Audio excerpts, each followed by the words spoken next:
Fala pessoal, sejam muito bem-vindos a mais um episódio do O nosso Trader Talks. Que isso, a gente já tá muito alinhado já.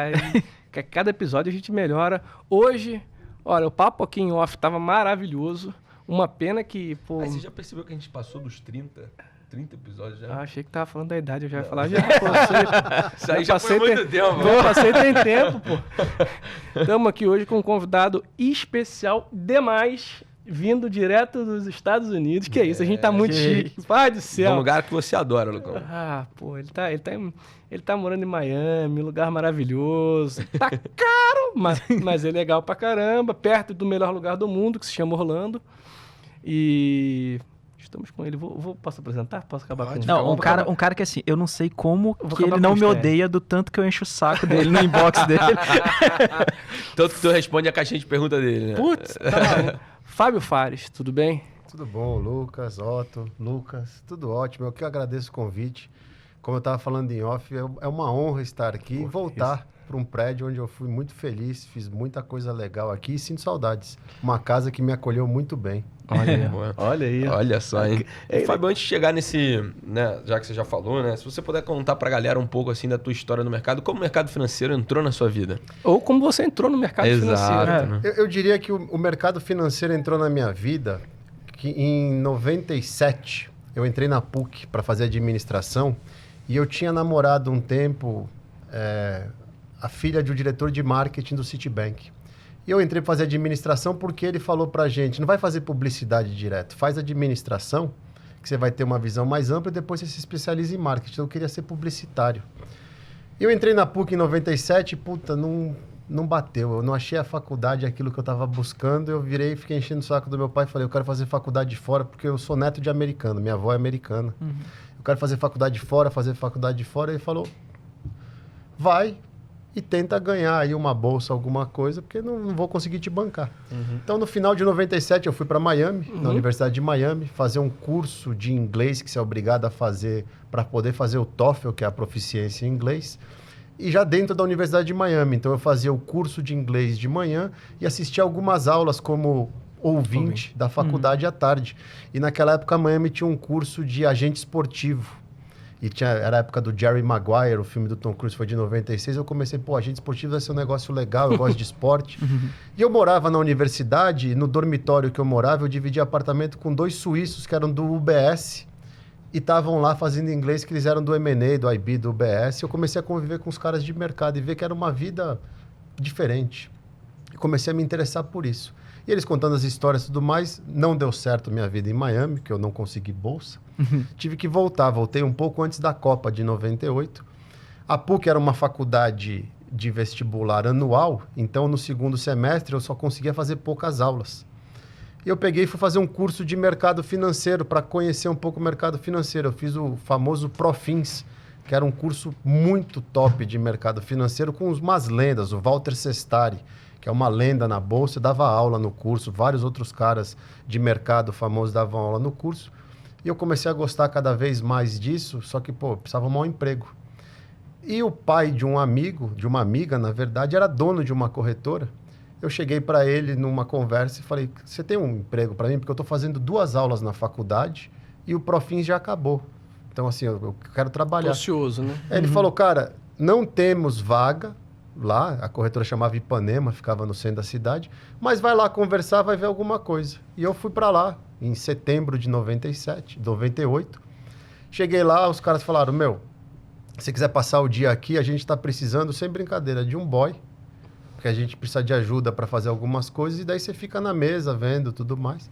Falei, tô ocioso e quero conhecer isso daqui, e tá fechado. Fazia as aulas da faculdade à noite, comecei lá. No começo era boy mesmo. Eu ia fazer banco para a turma da mesa, comprar lanche, passar fax, que não sei se vocês sabem, aqui na minha época, tudo era fax. Cliente mandava ordem por fax, então a Ipanema era muito forte com alguns bancos e fundos locais e já tinha gringo. Os caras mandavam o basket de ações às horas do dia por fax, você ligava, confirmava, passava as confirmações à noite, ia buscar o boletim na bolsa, o BD, né, o famoso boletim diário. E nessa, os caras falaram, já que depois de 1 mês e meio lá fazendo isso, eu perdurei, eles viram que eu não desisti, Cara, vai pro pregão. E fui ser auxiliar de pregão. Aí lá foi a maior escola. Quando você entra no pregão, naquela época o pregão não tinha pitch. Era tudo rodas móveis. Vale lembrar que isso era no Rio de Janeiro. Não. São Aqui Paulo. já. São Paulo. Tinha a Bolsa de São Paulo era a BMF e a Bovespa. E tinha a Bolsa do Rio, que era a Bolsa de Ações também. A Bovespa era maior do que a Bolsa do Rio. A gente fazia pouca coisa na Bolsa do Rio. A Bolsa do Rio, nessa época, já estava morrendo? Já estava bem morta. O fluxo todo, a grande maioria do fluxo era na Bovespa. A Bolsa do Rio era famosa por leilões. Ia ter leilão de privatização, alguma coisa acontecia lá na Bolsa do Rio. Eu comecei de auxiliar de pregão na B3, na BMF, né? Derivativos e Futuro. E, cara, imagina, eu cresci em Alphaville. Chego na porta do pregão ali no primeiro dia. Todos os caras da mesa da Ipanema já tinham avisado os operadores de pregão que o filho do amigo do dono da corretora estava indo para o pregão. E quando você entra no pregão, você tem uma visão do inferno, né? É aquele bando de cara te olhando. Aí eu nunca vou me esquecer. Você passava na porta, tinha uma catraca. Veio o diretor de pregão, o Marcão, na época. Me deu um jaleco de auxiliar. Me deu um crachá. E ele falou, esse crachá você não pode perder nem amassar. Porque é com ele que você vai entrar e sair daqui. Era um crachá com as letras da corretora, né? E as minhas iniciais, mas era um crachá de auxiliar. Eu pus o jaleco, passei a catraca, já veio um tio de 1,90, uns 210 quilos, pegou meu crachá, amassou com a mão e falou assim, você vai morrer. E foram uns 3 meses de educação, hierarquia. Mas, puta, o pregão foi a maior escola que eu tive para começar no mercado. Eu comecei de auxiliar, fiz o curso de operador, e aí eu comecei a fazer para Ipanema durante um tempo, entre final de 98, isso, e até o meio de 99, eu operava os ilíquidos, rolagem, ouro, DI que não tinha liquidez, porque eram tudo rodas espalhadas. E subi para a mesa depois, porque eu falava inglês, e a Ipanema era a corretora que tinha os gringos, porque um dos donos, ele tinha feito MBA em Colômbia, em Nova York, e trabalhou no Bankers Trust, que era um braço gringo do Itaú, tinha uma sociedade com o Itaú, ele trabalhou lá no Bankers Trust, voltou, abriu a corretora, então a gente tinha lá na Ipanema a Lima e a Goldman. Foram as primeiras 2 contas. O meu primeiro cliente de verdade era um indiano chamado Anshu Goyal, que eu tenho contato com ele até hoje. Hoje ele está num fundo, ele era da Millennium, foi para um outro fundo. Trabalhava na Lima, em Nova York, na Times Square era o escritório, e operava Latam, Brasil, Argentina, Peru. Era a globalização em pessoa, né, cara? Eu ficava lá cantando o mercado para ele em inglês e operando dólar. E aí fui... Depois eu conto o resto da história. Mas foi assim que eu fui pro mercado. E, porra, cara, o pregão foi a melhor escola, que me moldou para conseguir chegar hoje onde eu cheguei. E desde aquela época você estava no dólar ou não? É isso que eu ia perguntar. Assim, sim. Foi você que escolheu ou não. Foi a vida que ou escolheu? O ativo que te escolheu. Porque rola disso também, né? O ativo que me escolheu, porque o gringo tinha fluxo de dólar. E o DI estava começando, naquela época DI era PU, né? Você tinha que fazer conta pra cacete o dia inteiro, porque o gringo te dava ordem em taxa. Aí você ia lá na HP, ou você para transformar rápido para ver. Mas o gringo não operava tanto DI, era mais dólar, era fazer hedge de NDF. E é engraçado, né, que em 99, no começo dos anos 2000, você operava de 1 em 1 milhão, de 20 em 20 contratos do cheio. Era um mercado com uma outra liquidez. Até onde a gente chegou lá, quando eu fui para Nova York a primeira vez em 2006, que já operava 500 mil no balcão. Era totalmente outro mercado. Mas o dólar me escolheu porque eu atendia gringo. Entendi. Então, eu cheguei a fazer tudo na Ipanema, a gente era muito chuto, então eu fazia dólar para gringo, mas eu atendia fundo local, fazia bolsa, fazia pré, mas o dólar sempre me chamava, assim, ó, gringo era no dólar, eu fazia mais dólar, e foi o ativo que eu mais, até hoje, são 20 e tantos anos olhando o dólar todos, até hoje eu olho o dólar, é um vício ainda. Nessa época você era broker para os gringos, para as instituições, mas você também operava para... Não, só a broker mesmo. Só broker. A gente não podia ter nada. O máximo que a gente fazia era zerar nossa conta erro quando fazia merda. Era meio comum. Entendi. Então, imagina, você tá lá com um indiano que fala inglês, né? 300. Você já batia, ele falava, how much do you sell? Ah, vendi 300. Ele, no, então 200. Aí você toma 100 de volta, põe na conta erro aí.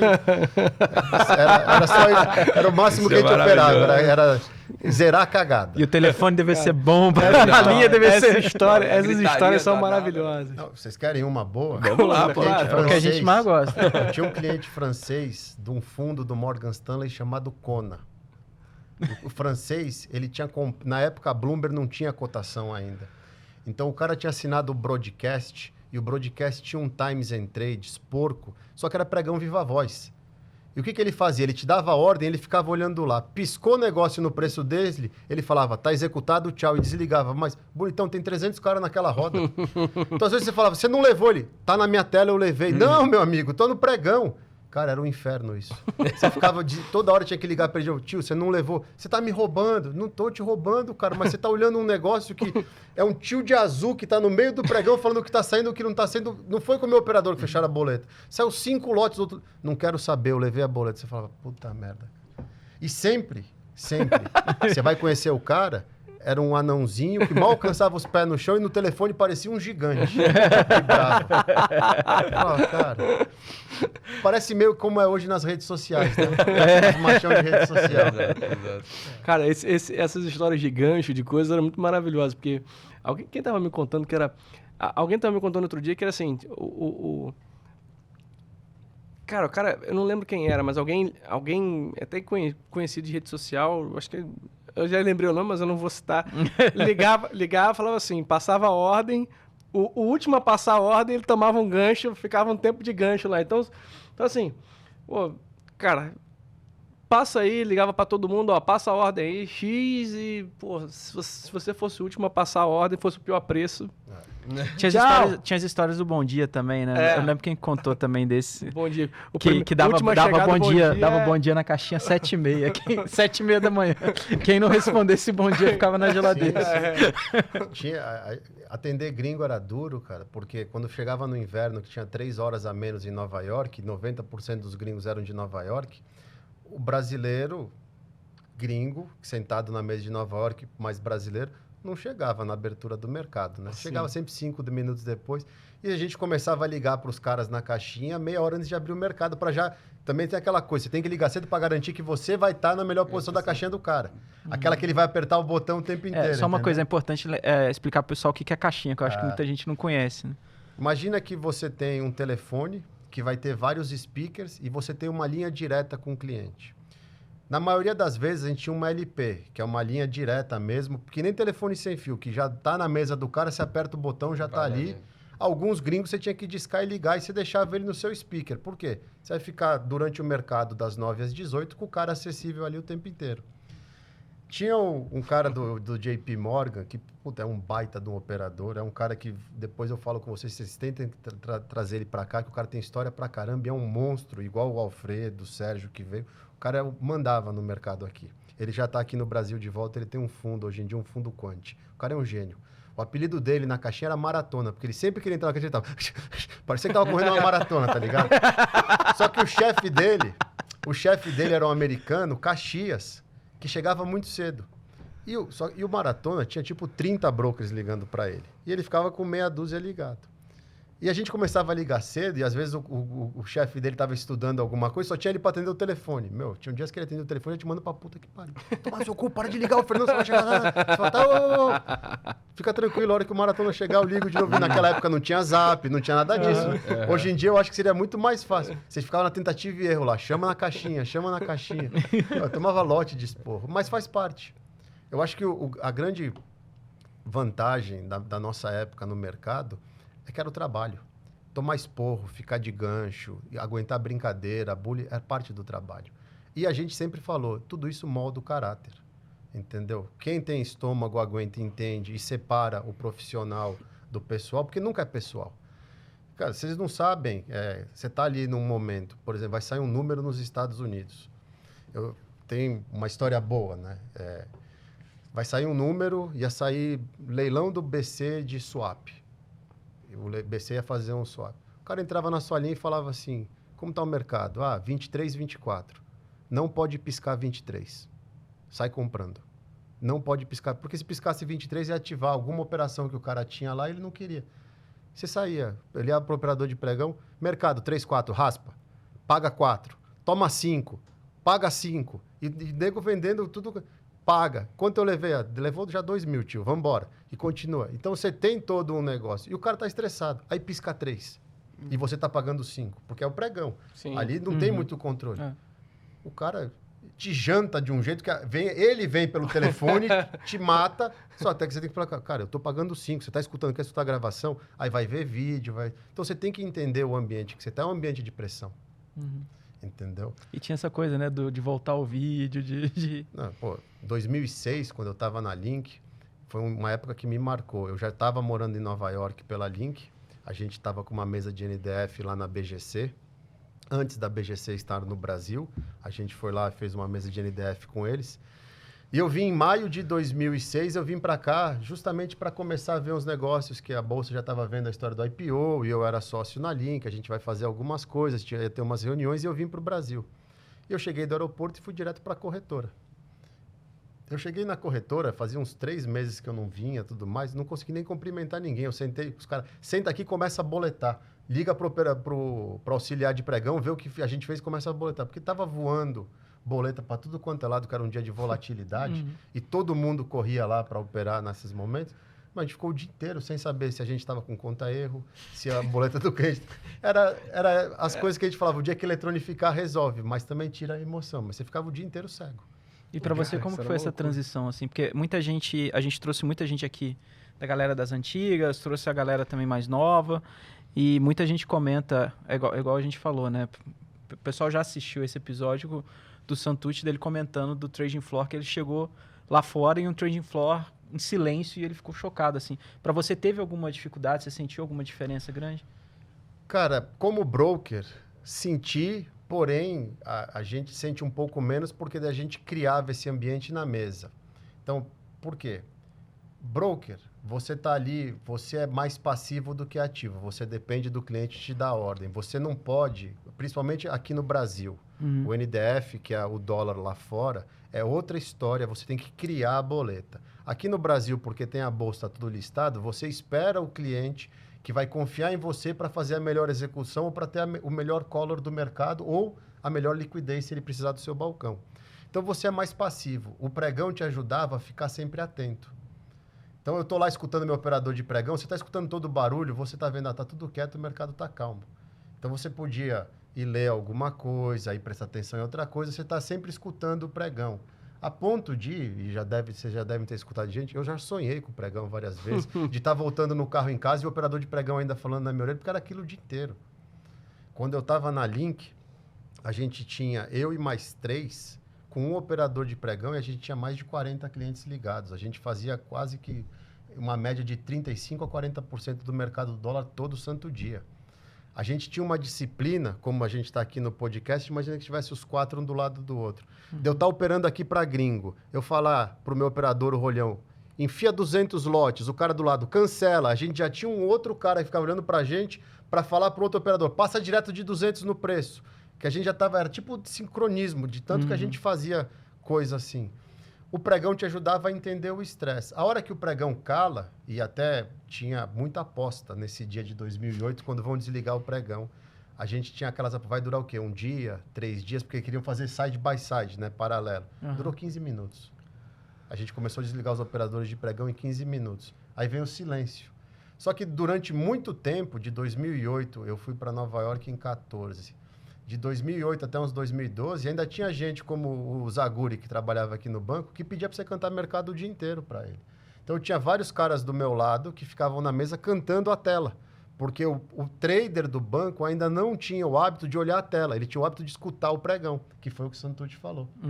Então, a turma do Brasil tinha o hábito de canta o mercado para mim. Então, eles ainda queriam escutar o mercado, até aí também pegando, hoje eu acredito que todo mundo só olha a tela. Sim. Mas até pegar o hábito de olhar a tela, porque a tela não existia. E até é engraçado porque tem algumas plataformas que hoje, literalmente, não é que simulam a fala, mas tem sons exatamente para quem já está mais acostumado antigamente e tem essa sensibilidade que, pô, é algo acho que se desenvolve ao longo do tempo, como muita coisa na vida, que Você define os sons e aí você meio que fica treinado e você tá com o fone de ouvido aqui e aquilo te ajuda o fluxo da coisa. Eu acho assim, cara... Até eu acho que se bobear, a gente até mesmo... Eu tava conversando isso com a Nath, minha namorada, outro dia. Porque a gente fica com aquele monte de tela. Não é que todo mundo que opera de casa precisa ter um monte de tela, mas como a gente é analista, a gente está atendendo um monte de coisa ao mesmo tempo, a gente precisa daquele monte de tela. E é muito louco, como às vezes a gente está olhando para o centro da tela, por exemplo, e igual quando está na sala ao vivo, tem uma outra tela aqui com Petro, Vale, YouTube, aqui o S&P, DXY, 10 anos, etc. E às vezes você não necessariamente precisa olhar para a tela que tem esses ativos, que você já consegue, só com a visão periférica, você já vê o que está acontecendo, né? Você já vê umas coisas que te chamam a atenção. Sim. Esse negócio é muito louco, né? E, Fábio, assim, se você puder contar pra galera, você falou que foi lá pra fora, né? Qual foi o principal desafio que você encontrou, assim, do mercado americano? Porque lá a gente até no off aqui tava comentando, o mercado americano é muito grande, tem vários ativos, vários clientes, gente operando do mundo inteiro os ativos americanos. Qual foi o principal desafio que você encontrou lá, sendo broker, assim? E você foi lá para fora pelo banco também, né? Primeiro eu fui pela Link em 2006, fazer NDF na BGC. E em 2014 eu fui pelo BTG e tô lá até hoje, né? O BTG foi meu sponsor do Green Card. E eu fui pro BTG para fazer um outro projeto que era trazer os clientes high frequency, os robozinhos que operam os algoritmos, né? Mas... respondendo a sua pergunta, Otto, na verdade, como broker, o meu não foi um desafio. Como broker, para mim, foi onde abriu minha visão em 2006 da necessidade de a gente entender o todo. Por quê? Imagina o seguinte, eu saio de uma corretora que era a Link, que tinha o maior market share, era a maior corretora da B3, mas só fazia Brasil, ativos brasileiros, arroz e feijão. Então, a gente tinha lá uma mesa de dólar muito forte, uma mesa de juros muito forte, índice futuro e Bovespa crescendo, índice futuro muito forte. Tinha alguma coisa de opção, IDI, opção de dólar, mas o mercado brasileiro é muito pequeno. Eu chego em 2016, eu saio de um trading floor de 45, 50 brokers e sento no andar da BGC num trading floor de 500, que opera o mundo todo. Ásia, Oceania, que eles chamam de Pacific, né? Eu via lá G7, via os periféricos de Europa, todos os derivativos americanos, moedas e tudo mais. E eu sentado numa mesa onde a mesa de opção de Latam, de moeda, negociava quase que 1 bi de real por dia, 1 bi de dólar em opções de real, coisa que a gente não via no Brasil, que é uma deficiência do mercado brasileiro, as opções listadas. E eu comecei a ver... Eu chegava lá de manhã, pelo fuso horário do Brasil, e eu começava a ver que tudo estava conectado. Então, chegou num ponto, entre 2006 e 2008, que eu estava lá, que eu já conseguia me antecipar a movimentos que iam acontecer no real, porque eu já estava vendo lá, 3 meses de lá, os caras da Ásia se matando, espirrava para a Europa, aí pode bater o dólar. Eu já entrava na caixinha, vende. Os caras, mas eu vou casar um on-off depois. Porque eu já estou vendo que o dólar vai cair, porque você já está vendo o movimento todo. E daí eu entendi, por isso que eu me apaixonei pelo macro. E comecei a estudar os ciclos e o macro e por que está ligado. Juros americano, Europa, como que funciona, a correlação, né? As correlações. Porque é fascinante, porque tudo tem uma correlação e está tudo correlacionado e ligado. E aí eu escuto gente hoje falando que não, o macro não importa. Não, meu amigo, só o macro importa. Para você fazer qualquer coisa, seja uma alocação passiva de longo prazo, seja um trade. Quando eu comecei a lidar com pessoa física, depois que eu saí do mercado, das coisas que eu faço hoje, eu comecei a conhecer muita gente que opera na física. E muito cara muito bom, tanto leitor de fluxo como grafista, tudo mais. E o cara só olhava o dólar. E eu falava, como, cara? Tipo, peraí. Você sabia que antes do dólar abrir, você já sabe mais ou menos onde ele vai abrir? Ele fala, mas como você sabe onde ele vai abrir? É muito simples, a correlação. Você vê o DXY, você vê o 10 anos, você vê os pares de Brasil que negociam 24 horas. Ontem é um exemplo disso. Pode olhar o gráfico. O real abriu errado. Abriu muito para baixo. Era para abrir perto do fechamento de sexta. Tá chutando? Não, é matemática. Tanto que já abriu dando um abriu e explodiu. O primeiro candle já explodiu. Exato. Aí você fala, como que você sabe? Cara, eu faço essa porcaria há 25 anos e você tem que saber o que você vai olhar. E os caras, não, eu só olho o Superdome e o Times and Sales. O próprio 6L tem dia que dá uma arbitragem com a abertura dele. Mas que daí um robozinho metendo um robozinho lá e acabou essa arbitragem. Porque também no mercado não tem almoço grátis, né? Quando começa a pessoa física a ter muita facilidade, porque eu comecei a ver muito nego no YouTube falando, não, porque tem lá, você olha lá... Aí foi algum robozinho e falou, não, você não vai mais olhar isso não, meu amigo. Aí fecharam, meu. E você já tocou até num ponto importante, né? Você falou que, ajudou a trazer alguns algoritmos para cá, né? Clientes, enfim, que são, né, que tem esse tipo de serviço lá fora, para atuar no Brasil. Mas, e muita gente já sentou aqui e falou dessa questão da mudança do mercado, né? Tanto do pregão Viva Voz para o mercado iniciando, depois chegada dos algoritmos e depois, né, digamos assim, um aumento das informações disponíveis para as pessoas, diminuindo o gap dessas, digamos assim, vantagens, podemos dizer assim, entre aspas, de alguns tipos operacionais. Acabando com a famosa arbitragem. Exato, a arbitragem, exato. Aliás, começando uma arbitragem, né, que antes era feita pelo fato de você ter a informação antes e agora não precisa mais. Exato. Né? E você acha que, assim, trouxe, né, essa mudança toda do mercado, mas qual assim, impacto que foi em você nessa época, assim, da chegada do algoritmo de uma pessoa que viveu essa mudança na pele? Assim? E até pegando o gancho aqui, como que veio essa sua, digamos assim, visão para os HFTs, assim? Como é que foi esse negócio? Porque você estava me falando que você falou que, lá na Link vocês faziam de 35% a 40% do fluxo, mas ali era na mão. Na mão.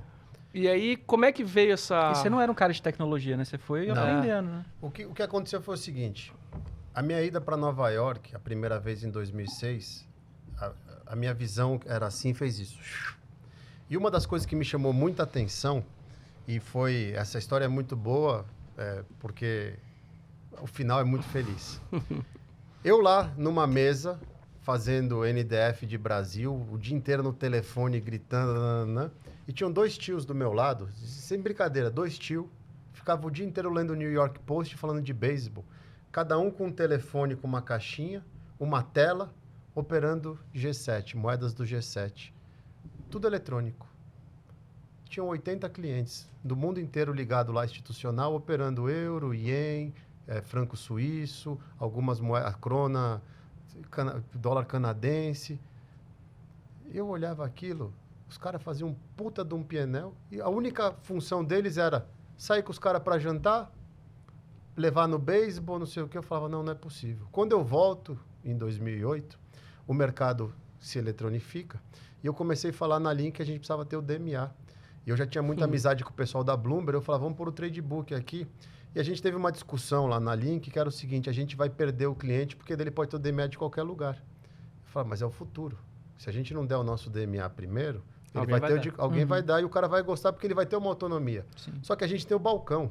Naquela época, a gente trocava boleta no dólar grande, que é o contrato de $50 mil, para 500 mil lotes no balcão. Rolagem, 10, 15, 20 mil lotes ali no balcão, porque a liquidez era no balcão para essas coisas. Como algumas outras corretoras, em alguns outros nichos, era muito forte. E começou a discussão do DMA. E a Link, ela tinha uma mesa de agro, que fazia muita coisa. E um dos responsáveis pela mesa de agro fazia arbitragem, porque o Brasil é o maior país do agronegócio e não tem nada de contrato para os caras fazerem hedge. É um crime isso. O nego tem que ir para a CMI. Só que o fazendeiro do Mato Grosso não fala inglês para saber fazer hedge na CMI. Então usava uma corretora e faziam isso lá na Link. O cara fazia essas arbitragens. Um rapaz da CMI era brazuca. E falava, agora que está eletrônico, vocês precisam vir para cá conhecer o mercado de arbitrador, de high frequency, esses caras de alta frequência e tudo mais. Eu voltei de Nova York em fevereiro, a gente começou as discussões do DMA, porque vai ficar eletrônico e tudo mais.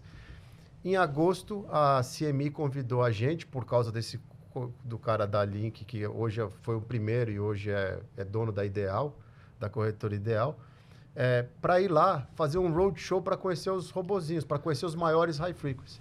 A gente chegou lá e foi nos principais.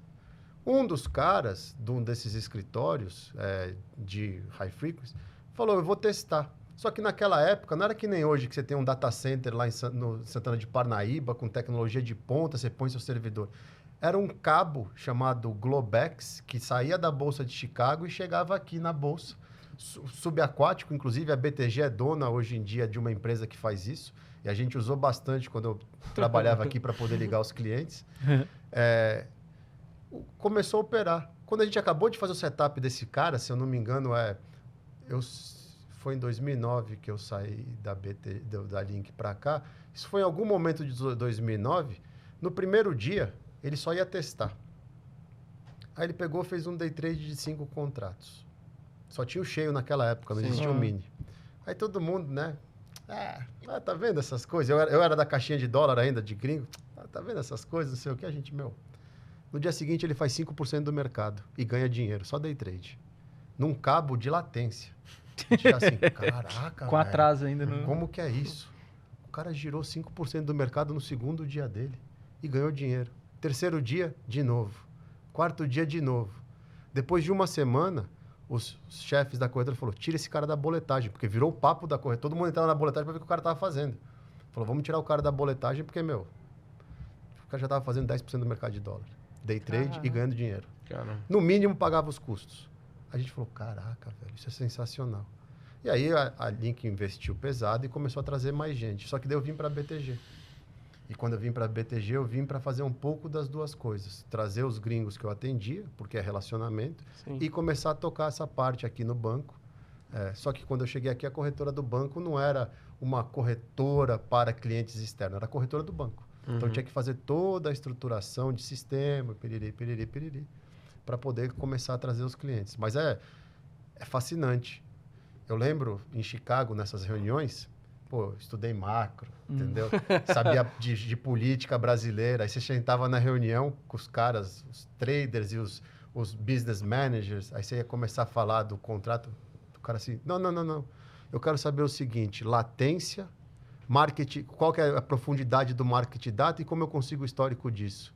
Tipo, eu não quero saber se eu estou operando algodão, açaí... qualquer coisa. Qual é a latência, qual é a profundidade do book para ver liquidez e qual é o histórico de market data que você consegue me arrumar. E aí ele botava o algoritmo e taca a pau no e o cara, de certa forma, ia no técnico do mercado ali, né? Ele se preocupava muito mais com isso do que com... Cara, isso foi... O mercado, de certa forma, ele tem algumas quebras, digamos assim, né? De ciclos, né? Ou início de novos ciclos. E um desses foi o fim do pregão. O outro, eu lembro do meu pai, na época, falava para mim, ele falou assim, que eu sempre gostei muito de ser, né? Eu chegava na corretora, 350 telefones pendurados no ouvido, caixa, aí ficava tudo tranquilo, ia almoçar, terno, gravata, daqui a pouco começava a gritaria, e aquela gritaria, literalmente, aponta o dedo para um, e vai, e foi, e vem, eu falei, que animal, que não sei o quê. E ele falava assim para mim, cara, não vai ser isso, porque assim, em algum momento a tecnologia vai acabar com isso, mas assim, até hoje existe. E ele ficava falando para mim, então assim, mas obviamente diminuiu muito o número de corretores que se tinha naquela época porque você tem hoje, né? Sim. Porque eu tenho alguns amigos gestores que realmente ele fala assim, cara, eu nem falo com o cara eu vou direto no eletrônico, ali no Bloomberg e tudo mais. Você vira um sales, né? Foi um pouco de... Já era sales naquela época, porque você tinha que ter o relacionamento, né? Porque senão não operava com você, mas de certa forma, essa evolução, ou até talvez uma perda de função, de certa forma, né? Você fica ali mais para emergência do negócio, se der algum pau na plataforma do cara, do que qualquer outro tipo de coisa. Eu tenho uma dúvida, você falou uma coisa que é muito legal e que já aprendi muito contigo sobre esse tema. Que você falou assim, poxa, eu era um cara que estudei macro. Algumas dúvidas. Cara, como que o interesse por macro surgiu também? E o que você fala, você já falou que o macro é muito importante. E assim, o que ele mudou, né, quando você começou a perceber o macro, o que ele mudou na sua visão de mercado? Porque a gente é majoritariamente grafista, mas a gente fala bastante até do macro, da importância do macro, o intermarket, cruzando os mercados. O que você enxergar o mercado por excelente, o que mudou na sua vida? Me abriu uma avenida gigantesca, né? Como eu falei, eu saí de um lugar onde eu era assim, porque só via Brasil. Você tinha lá no Bloomberg um ou outro indicador, mas na porradaria você não tem nem tempo de olhar. E eu saio de uma mesa no Brasil com o mercado local e quando eu sento numa mesa com 500 pessoas fazendo no mundo inteiro e você começa a entender que está tudo conectado e que nada acontece por acaso, então você começa a se interessar para achar a causa disso. E aí você vai estudar, vai olhar e você entende que o que manda no mercado é os juros. os juros é o pai de qualquer coisa. Manda em tudo, não adianta. Você tem que entender o ciclo de juros se você quer ser um operador ou até mesmo um investidor. E o que está relacionado aos juros? Inflação e crescimento. Então, querendo ou não, você tem que entender o que faz um país crescer, o que gera inflação nesse país para ter que subir os juros, para arrefecer a inflação e ele poder voltar a crescer sustentavelmente. Tudo isso você acaba tendo que estudar o macro. E não é macroeconomia de pegar livro e tudo mais. Eu não sou formado em economia. Até uma coisa engraçada, quando... às vezes eu dou entrevista lá em um canal aqui. O cara é o analista macro. Os caras falam, mas ele nem fez economia. Não, eu tenho 25 anos de mercado financeiro, sendo que durante meus 9 anos de BTG, durante 6 anos eu viajava com o professor Loio para visitar os fundos, os clientes, e ficava ali escutando um gênio, que é o Loio. Né? A gente teve aula com ele no BTG Academia. Então, eu sou fãzaço dele, que tem uma didática, ele tinha acabado de vir do Banco Central, falando com um gestor que movimenta preço de ativo sobre as preocupações políticas, econômicas, fiscais. E você aprende por osmose. Nas primeiras reuniões eu ficava quieto, vocês perceberam que eu gosto de falar. Chegava em algumas, eu olhava para o Loio com aquela cara assim, posso eu falar? Para quem é do mercado e gosta, eu falava, isso daqui é melhor do que qualquer MBA. Isso é legal, né? Aqui do banco, a gente já falou isso em outros episódios, que a gente tem o BTG Academia. Então, assim, você tem aula de macro com o Scandiuzzi, aí com o Loio, assim, com essa galera que é só fera, né? Sim, aqui é uma escola 24 horas, né? Todo dia. Eu ia de vez em quando eu estava aqui no Brasil, nos primeiros anos de BTG, tanto no Prédio Velho como aqui, descia na tesouraria para ver alguma coisa, para mostrar um sistema para alguém, e você via a interação, tá lá o Esteves, tá o Calinho, o Salute, o Renatão conversando, aí vem um cara trazer alguma coisa, e você fala, cara, tô vendo a coisa acontecer. E o macro, juntando tudo isso, você vê a decisão que os tomadores de posição têm de acordo com cenários que estão traçando, você consegue ter uma visão muito mais ampla da coisa. Então, para quem é de mercado e para quem gosta do mercado, o macro é uma baita de uma ferramenta e te expande a visão. Então, hoje eu me sinto confortável para olhar qualquer mercado, porque eu vou buscar justamente, aqui esse mercado, como está os juros, o que é a inflação aqui, o que é a meta de crescimento e como estão os indicadores de emprego, de atividade, de preço, e você já consegue ter um cheiro do que está acontecendo ali. Eu acho fascinante. Recomendo todo mundo que gosta a estudar um pouco, porque te engrandece em várias coisas. Você toma decisões até melhores para a vida. Eu vejo isso com os meus alunos hoje. Entendeu? E falando nisso... eu já aproveita. Já tem duas perguntas, então. Pra você falar disso, a primeira, Fábio, é assim... Para a pessoa física que está querendo estudar um pouco mais do macro, se você puder falar algumas fontes onde você busca informação, né? Eu sei que a gente aqui é munido de muitas informações internas, né? Tem Bloomberg, tem Broadcast, tem várias outras plataformas que fornecem informações para a gente, mas para o pessoal que está em casa, que está acompanhando a gente, se puder falar algumas fontes. E a segunda coisa, né? Você falou dos seus alunos, mas você puder falar um pouco do teu projeto hoje. Hoje você mora lá fora, enfim, saiu um pouco do mercado, mas hoje você se dedica ao mercado internacional, né? Ao mercado americano, podemos dizer assim. E até essa questão de fonte, de filtro, porque, hoje o que mais tem é fonte. Né? Então, é um grande problema, perigoso. Então, assim, você olha de tudo quanto é, como é que você faz esse filtro do que é bom do que desculpa o termo, buchitagem ou alguma coisa nesse sentido? A primeira coisa, eu acho que a melhor ferramenta para a pessoa física que está interessado em estar antenado no que importa no mercado, no Investing.com, o calendário deles de indicadores econômicos é perfeito, é gratuito. E você vai em cada indicador, você clica nele, ele vai te mandar para o site oficial do indicador te explicando o que é. Então, muito do que eu fui estudar, além, claro, da prática de ter vivido aqui, não tem curso de macro. Não tem faculdade que vai te ensinar o que eu aprendi aqui, convivendo, de ficar 3 horas preso num carro com o Loio, trocando ideia e pegando e brainstorming as coisas, de entender a visão dele, de ver conversas com portfólio managers, com gestores, com economista de banco, estrategista, e você vê o mercado. Então, o legal é isso. Você senta aqui, por exemplo, Quantas vezes eu não via reuniões e reuniões aqui de cenários, não sei o quê, e via o que o banco estava fazendo de posição. Porque eu estou na corretora do banco, eu sei o que os caras estão operando. Aí você vê as coisas se casando. Pô, olha que interessante, quando o cenário do cara era esse na cabeça, ele fez essa posição, o mercado foi para aquele lado, ele fez dinheiro nisso, ele perdeu dinheiro naquilo. Você começa a associar tudo isso. E é um privilégio. Então, a pessoa física não vai ter esse privilégio. Quando eu comecei a estudar o que eu precisava aprender dos indicadores, usava o Investing. Tem muito livro só de indicador. Tem uns livros em inglês que são muito bons. E eu comprei alguns livros de macroeconomia para ler, para entender de autores diferentes, porque cada um é uma escola. Variância, galera. Você vai lendo um pouco, mas assim, para a pessoa física isso não é necessário. Tá. Tem um livro do Howard Marks, Operando os Ciclos de Mercado ou Investindo os Ciclos de Mercado, que ele dá uma pincelada muito boa, que mostra o que é essencial do seguinte: tudo tem correlação. Não adianta você achar que, não, o cara vai, eu faço day trade de dólar, eu só vou olhar o DOM e o Times. Você pode ser um baita leitor de fluxo e ter resultado, mas dá para melhorar muito. Dá para você entender muita coisa. Eu fico impressionado. Eu conheço muita PF hoje que opera, eu tenho muito contato com muita gente. Entendeu? Que não era nem o calendário, velho. Não sabe nem que hora vai sair um número. Aí fala assim, o que aconteceu agora nesse candle aqui? Foi notícia? Você fala, cara, acabou de sair o CPI, velho. O payroll. Você não tinha nem que estar com ordem no mercado, entendeu? Isso. Tesouraria não põe ordem nessas horas, você vai pôr ordem. Então, são essas coisas que você fala. A gente que veio do mercado e você vê a disciplina de um trader, porque o que faz um grande trader não é a agressividade dele, é a disciplina. Principalmente a gestão de risco. E você vê essa molecada, que você fala assim, cara, vocês estão um passo muito à frente do que você deveria estar lá atrás. Primeira coisa que você tem que saber, quanto é a sua margem, qual que é seu risco.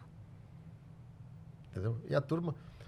Então, não tem um curso, não tem muita gente boa, até o Igor que veio aqui, é um cara muito bom, que fala a linguagem da turma, eu acho que parte de macro ele ensina também, é um cara que não é bullshitagem, e eu uso muito, aqui no Brasil não, mas eu uso muito os gringos no X, no Twitter, tem muita informação boa ali, de cara bom que está alimentando, no Brasil, Alfredo, Sérgio Machado, tem muita gente que põe coisa boa, mas de mercado real time, esses caras estão operando. Sim, não o cara tem. não vai parar para fazer o... Mas tem muito gringo bom, tirando o Careca.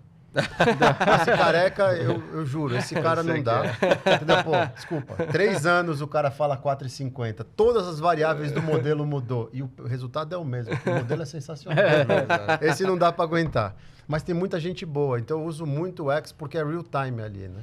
Pra gente de análise técnica, desculpa até te cortar, aparece bastante coisa também. Muita gente lá fora, né? Você vai no próprio CMT ali, né? Da certificação.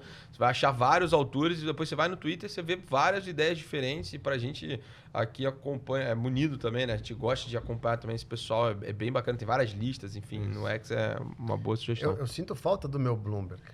Por exemplo, eu faço o heat map dos indicadores econômicos. Pô, eu uso Excel e calendário do Invest. No Bloomberg era 2 tecladas, pronto, colorido e olhe lá, entendeu? E real time. Então, mas não dá, né? 3 pau por mês, eu acho que tá 3 mil dólares por mês, não dá. E o contrato de 2 anos, né? E não tem choro. Não tem. Que se você esquecer de avisar que não quer renovar, Ele é automaticamente renovado por mais 2. E falando um pouco do que eu faço hoje, não tem nada a ver com isso. Hoje, depois de praticamente, vou completar agora em 2024, 10 anos morando fora. Eu me desliguei do mercado, do institucional em 2021, quando eu saí do C6. E eu fui para a Avenue, que é uma corretora lá, montar o educacional. Eu aprendi durante a pandemia e me encantei pelo lado educacional de pessoa física. E vi que eu consegui traduzir todo o financeirês institucional para essa turma. E hoje eu trabalho com o Bruno Perini. Eu tenho um curso que ajuda brasileiro de qualquer lugar do mundo, literalmente. Eu já tive aluno de mais de 60 países a investir. Porque a gente aqui no Brasil, e é um problema no Brasil, nos Estados Unidos isso já é muito melhor, não tem educação financeira. E não é educação financeira de saber fazer conta de juros, não é a educação financeira básica de não pensar no futuro, de poupar. Eu fui assim. Eu aprendi a duras penas. Eu aprendi em 2018, ainda no mercado, quando eu tive um problemaço. e me vi sem um puto. E eu falei, cara, eu trabalho no mercado, tenho todo o conhecimento técnico, posso falar de qualquer coisa aqui e não pensei no meu futuro. E comecei a buscar educação financeira básica do por que eu não guardava, porque eu gasto mais do que eu ganho, erros básicos que o brasileiro comum Fábio, faz. mas isso até, pô, de certa forma, ele é até muito comum aqui no Brasil, inclusive com muita gente de mercado. Sim, Quanta gente a gente conhece de mercado que passou o tempo e hoje você fala assim, cara, mas você viveu a vida inteira, é o famoso casa de ferreiro, espeto de pau, E né? tem algumas coisas assim que às vezes até na sala perguntam, porque o pessoal acha que a gente opera, não sei o quê, a gente fala que a gente dá, muitas das vezes a gente acaba dando mais atenção para a carteira dos clientes do que para a nossa carteira pessoal, né? Não, e eu vou te falar, ô Lucas, não é só cara de mercado. O que eu tenho de médico, servidor público, advogado, endividado. Cara que ganha muito dinheiro, mas não tem a disciplina. Não tem a disciplina de pensar no futuro. E eu fui buscar essa disciplina, fui buscar esse conhecimento aprendendo na pele. Em 2020, eu conheci o Bruno Perini pelas redes sociais, eu já seguia ele. Fiz o curso dele, nada técnico. O curso dele é super bom para parte técnica, ele ensina para você saber investir em qualquer produto aqui no Brasil. Fala de investimento exterior. Eu fiz pela parte de mentalidade. Porque justamente, trabalhei na BTG quase 10 anos. Não tinha dinheiro. Falava, cara, eu sou errado. Agora sou casado, tenho 2 filhos, não pode ser assim. E fui vendo que muita gente é igual. A gente acha que a gente é o único errado. É como você falou, você começa a ver que muita gente é só imagem. E hoje, eu estou com ele desde 2020, final de 2020, trabalhando com ele. Tinha ido para a Avenue, fazer essa parte lá também. Infelizmente não deu certo. Hoje, com ele, eu tenho um curso que ensina brasileiro, imigrante ou aqui do Brasil, que quer investir globalmente, porque é necessário o brasileiro, mesmo aqui no Brasil, ter uma exposição à moeda forte, de qualquer lugar do mundo. Então, o curso começa no básico, parte de mentalidade, orçamento. Aí eu ensino tudo que é produto listado em bolsa, que é o que os caras devem investir, entendeu? Ensino sobre ciclos. Eu tenho uma parte básica de ciclos, que é para o cara entender o que faz preço. Por que o Fed está subindo os juros e está todo mundo preocupado, quem entende que o mercado pode colapsar? Porque 5,5% de juros americanos, ninguém acertou. Ninguém acertou. Nem o mais pessimista falava em 3,5%, 4%. Estamos em 5,5%. E ensina a fazer a gestão, desde a montagem da carteira até quando você chega naquela hora lá na frente que você quer fazer o usufruto dela. A cereja do bolo do meu curso é que no último módulo eu pego toda a região onde os alunos moram, todos os países, e entrego a parte tributária e de contas especiais. Pô, bacana isso. Então, eu já tenho mapeado 65 países, Caramba. que foram até agora os alunos que a gente teve, de 65 países, desde os principais, Brasil, Estados Unidos, Canadá, Itália, Europa, mas tive Israel, Cabo Verde, Indonésia. Caramba. Tive Caramba, cara, Cabo que legal. Verde, tive mais 2, Gana, tive Ruanda, Caramba. brasileiro em Ruanda. Tenho Austrália, Japão, China.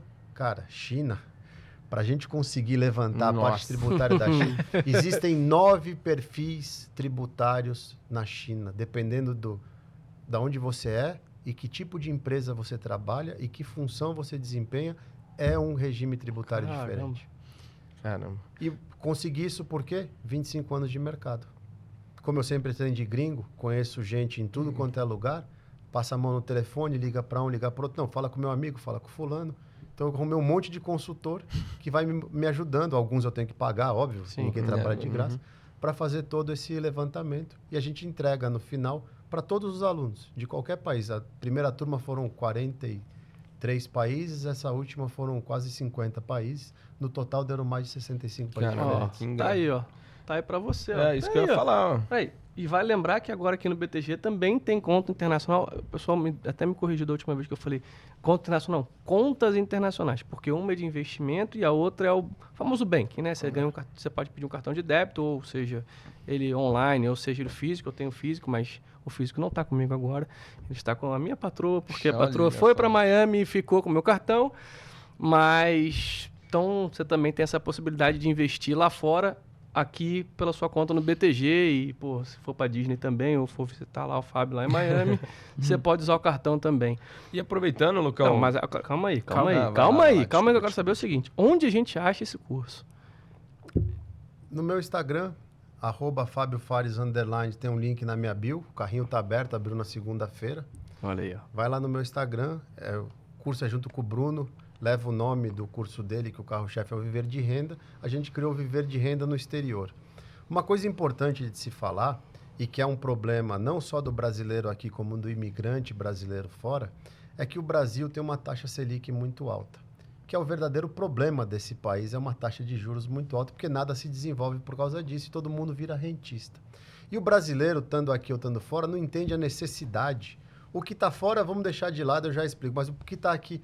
Pô, mas por que eu vou investir em dólar, ainda mais nesse ano que o dólar está se desvalorizando frente ao real, se aqui eu ganho 14%, agora 11,75%, que está Selic de juros e tudo mais? Cara, porque no tempo... o Brasil cresce menos e com mais inflação que os Estados Unidos, a moeda só vai se desvalorizar. Quando eu saí, a BTG me expatriou para ir para Nova York, agosto de 2014. Para ir pela BTG, você tem que dar saída fiscal. Sim, é inegociável, porque o banco não quer ficar com esse liability de ter um funcionário com 2 residências. O carimbo, quando você dá saída fiscal... Você chega no aeroporto com um papel, você passa na Receita Federal, eles carimbam sua saída fiscal e dão baixa no seu CPF. O dólar do meu carimbo é 2,33. Vai fazer 10 anos que eu fui embora. Quanto tá o dólar hoje? 4,90 aí? 4,90 e pouquinho. Vamos arredondar para uns 5 reais. Hoje fechou um pouquinho, hoje foi um pouquinho complicado. Mas vamos arredondar para ficar fácil a conta, 5 reais. Aí eu pergunto, 10 anos, de 2,33 para 5 reais, dá uma média de 10% de desvalorização ao ano. Que Selic que te paga isso? E o que te garante que isso vai continuar? O brasileiro não entende que, no longo prazo, para você proteger o seu poder de compra, o seu patrimônio, você tem que ter uma exposição à moeda forte. Só que a Selic maquia tudo isso. Mas eu ganho 14 aqui. Não, 14 em real. Isso até é uma... Lá tá 5,50 em isso dólar. Isso até é uma brincadeira que é engraçada, que meu pai ele fala assim para mim, desde que eu comecei a trabalhar, ele fala assim... Você tem que todo ano dolarizar seu salário. Você vai pegar todo o seu total comp e vai dividir pelo dólar no final do ano. Pra você ver quanto que você ganhou. Faz a média aí do dólar no ano, ou então pega o dólar no final do ano, mas sempre usa a mesma data para ver. E é engraçado, porque realmente por mais que... E aí, obviamente, tem um acúmulo de patrimônio ao longo do tempo, mas é a duras penas, assim. Não é um negócio, quando você olha para câmbio, não é... Pô, eu da última vez, quando, sei lá, se você olhar para poucos anos atrás, o dólar estava 3,80. A gente chegou a bater, pô... Eu lembro de eu com medo do dólar bater 6. Acho que foi 5,87 o spot. O que a gente usa muito de exemplo, esse brinquedo aqui, o iPhone. Tem o... Todo lançamento nos Estados Unidos, independente da inflação que a gente teve, o iPhone entry level, né, o modelo básico, $1.000. Ele não é 5 mil reais hoje. Não. Né? Então, é isso que eu falo para as pessoas. Você já pagou no iPhone 3 mil reais, 5 mil reais, 8 mil reais. Hoje tá o quê? Aqui um iPhone novo, uns 9, 10? Cara, eu não sei. Eu fui fazer até uma conta. Outro dia a gente tava... Eu vou dar um exemplo meu. Foi assaltado no ano passado. Esse aqui não é o mais novo. Foi mais de 8. Continua $1.000 lá. Os Estados Unidos é um país que ele exporta a inflação dele. Isso que é interessante. É muito louco isso, porque... Essa é uma conta até engraçada que, de certa forma, quando você vai fazer... Você fala assim, mas aqui no Brasil eu ganho 1% ao mês. Beleza, mas aí o que você compra? Você compra o seu celular, ele custa em dólar. Até o próprio Santucci falou isso, né? De como que as coisas hoje, praticamente tudo é dolarizado, né? E tem outra coisa, né? Além de tudo ser dolarizado, desde o seu cafezinho, o pão francês, porque o trigo é em dólar, o café é em dólar, o consumo do brasileiro é em dólar. O brasileiro não compra marcas brasileiras, entendeu? Ele compra marcas gringas o tempo inteiro.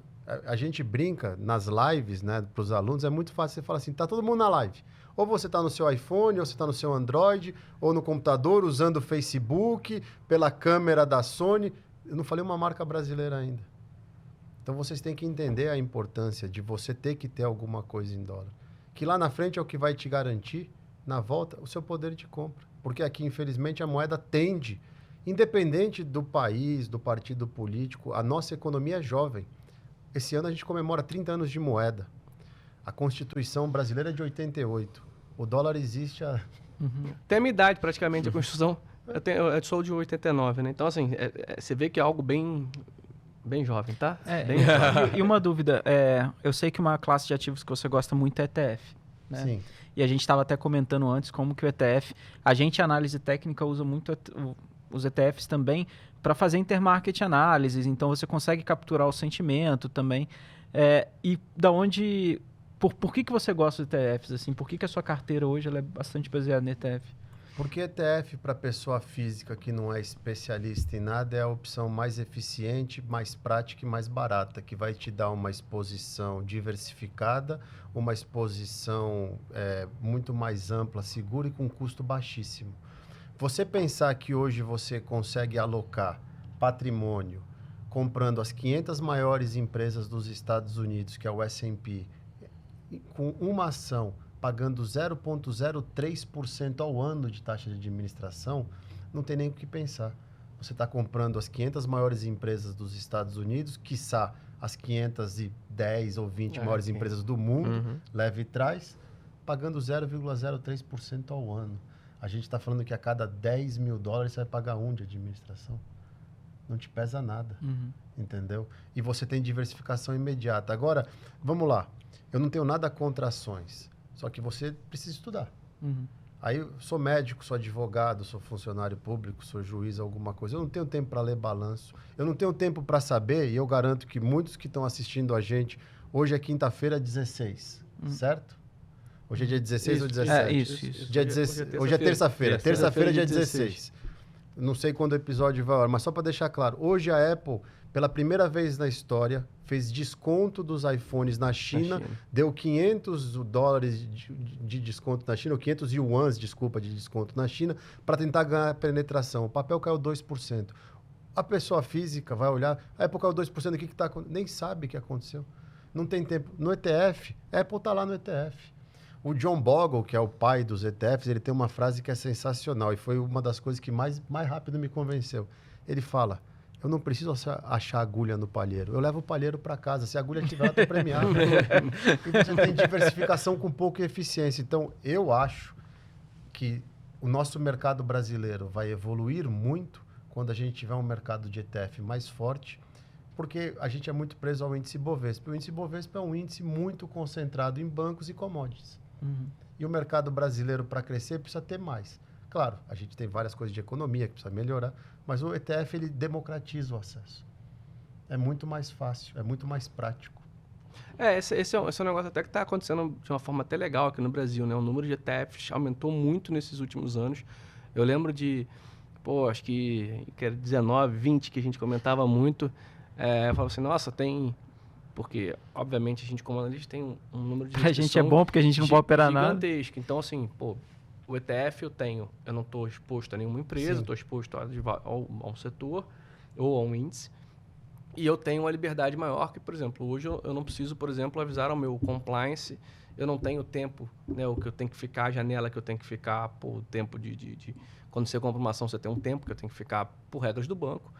Com um ETF, por exemplo, eu posso comprar num dia e vender no outro. Obviamente, você falando de ETF, isso não faz tanto sentido, porque, um ETF valorizar 10% num dia, aconteceu alguma coisa totalmente fora do comum. E, obviamente, até para montar uma posição, de certa forma, para a gente é muito positivo. Porque, eu não preciso ficar olhando só para a ação, eu não tenho o freeze lá dos 30 dias, que hoje é o que acontece, eu tenho que ficar com 30 dias aquela ação na minha carteira, independente do que aconteça. E, eu não preciso avisar ninguém que eu estou comprando nem que eu estou vendendo. Né? Eu só preciso seguir que eu não posso fazer day trade no ETF, que não faz o mínimo, não faz o mínimo sentido. Então, eu gosto pra caramba e até brinquei com outro dia, a gente estava conversando, eu falei, precisa ter mais setores aqui, porque... a gente tem, por exemplo, o de materiais básicos, você small. Aqui aí não é setor, né? Aí a classe, aí é um tamanho de ativo, de liquidez. Então, assim, você tem pouca coisa ainda. Eu tô ansioso pro dia que a gente tiver um pouco mais Aqui eu entendo que também pelo fato da gente ter uma bolsa muito pequena, de certa forma, com um número bem limitado de ações, Isso atrapalha bastante, mas... E o pessoal precisa conhecer mais. Ontem você teve... tem conta internacional. Esquece. Você consegue ir lá com o Agora Fábio, eu vou entendeu? lá, Acessar esquece. os ETFs, entendeu? Americano. Confesso que eu estava muito ansioso para esse momento. E aproveitando... Só uma curiosidade, né? Que o pessoal precisa entender um pouco mais também, porque igual ontem, a gente tem o Gold 11, né? O Gold 11 ontem... Hoje também teve, tá? Hoje também... Às vezes o cara foi zerar também, né? Porque o ETF, ele negocia, acho que 2 milhões de média ali no dia, e alguém deu uma boletada de 1,5 milhão. No final do dia fez uma assim, ó. No final do dia, a mercado. Deu alguma confusão. Aí hoje da abertura, alguém boletou ao contrário. Errei! O cara, ao invés de zerar 1,5 milhão, zerou 3. Foi uma confusão. E aproveitando, Fábio, assim... a gente falou bastante da conta internacional, o pessoal agora que é aqui do banco tem acesso, né, aos ETFs lá fora. Se você puder falar para o pessoal assim, quais são os principais erros ou armadilhas que o investidor pessoa física tem que tomar cuidado com o mercado americano? O mais do mesmo. O cara se empolga, aí sai comprando um monte de coisa, ETFs. aí quando você vai ver a composição do que ele tem é o mais do mesmo. Eu já peguei aluno que chegava que ele tinha os 3 ETFs do S&P. O SPY, o VO e o VV. Eu falava, você sabe que é a mesma coisa? Escolhe só um, cara. Inclusive, escolhe ou o VO ou o VV, porque o SPY é mais caro. Não, mas esse daqui... Não, é tudo a mesma coisa. O cara sai de um ambiente aqui que é limitado. Sim. E chega lá num lugar que são 3.330 e poucos ETFs e mais de 5 mil ações. Então, ele fica, o que a gente fala em inglês, overwhelmed, né? Ele fica, uau! É tomar cuidado. Eu sigo uma filosofia, por ser mais velho e ter aprendido com pessoas que nem o Alfredo, Sérgio Machado, eu gosto muito de ler o Peter Lynch. Eu só invisto no que eu conheço. Então, por exemplo, eu sou muito criticado porque eu não me interesso por cripto. Eu não me interesso porque eu não entendo, eu não tenho tempo, tenho outras coisas para fazer, então eu não invisto. E tá tudo bem, eu fico feliz que um monte de gente vai ficar milionária com isso, não tem problema nenhum, mas não é para mim. Eu invisto nas coisas que eu entendo, que eu consigo analisar, que fazem sentido. O pessoa física, ele investe naquilo que está indo bem. E ele não tem a mínima ideia do que acontece. Então, por exemplo, chega aluno com a tese do urânio. Eu não sei nem para que serve a porra do urânio, eu não quero saber para que serve, eu não tenho tempo para isso. Aí tá todo mundo tolado de urânio e parece que agora é o hidrogênio verde a nova moda, que passou, foi do urânio para o lítio e virou hidrogênio verde. Cara, não tenho tempo para isso.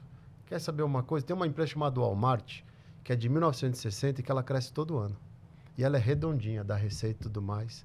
Tem o Chipotle, que é um restaurante espetacular. Que inclusive você viu a fila que estava na China, que abriu... Esse é o Costco. Costco, foi mal, confundi o Chipotle com o Costco, que você falou de mercado. O Costco é outro lugar sensacional. O Costco é o atacadista, né? O Costco é sensacional também. Eu vou te contar uma história boa do Costco. Mas o Chipotle, por exemplo, o Chipotle que é um fast food mexicano, que para brasileiro é excelente, porque você come tipo um PF por 12, 14 dólares, subiu 1000% nos últimos 8, 10 anos, entendeu? Então, eu invisto naquilo que eu entendo. E o brasileiro tem que buscar aquilo que faz sentido para ele ter o perfil dele. Não porque escutou os especialistas, que tem um monte hoje, né? Só você abrir um YouTube ou ter um feed no Twitter ou no Instagram, você vira um especialista. E ir atrás de qualquer coisa, porque o dinheiro... A minha avó já falava isso e o mercado ensinou. O dinheiro não aceita desaforo. Então, estuda. Foca naquilo que você sabe e o que você conhece. Falando do Costco, quando eu mudei para lá, perto de casa tinha um Costco. E você é um atacadão. Sim. Você tem que ser sócio, é um atacadão. E, pô, para quem é pai de família e tem espaço é maravilhoso. em casa... Pô, você vai lá, você compra 38 rolos de papel higiênico, 18 rolos de papel toalha, 14 litros de detergente. Cara, eu adoro o mercado. E assim, quando eu vou lá, eu fico maluco. Quando eu cheguei lá, né, em 2014, você tem que fazer um detox, né? Pra não... Um dia eu morava em Connecticut. Sim. O banco era em Nova York, morava em Connecticut, eu tenho um filho pequeno para pôr na escola, não dá para morar em Manhattan. Pegava o trem para ir para o banco todo dia. Um dia eu tô no Costco num sábado e Connecticut é igual Nova York, faz um puta frio no inverno.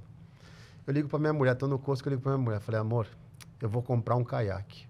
Ela, oi? Eu falei, cara, eu vou comprar um caiaque. Coisa linda. Ela, não, pra que um caiaque? Eu falei, cara, $200 um caiaque. Tá de graça? Pô, tá de graça. Nunca Quem pensei... não tem caiaque é louco. Né? Dois lugares o caiaque. Ela falou, amor, faz calor 2 meses aqui.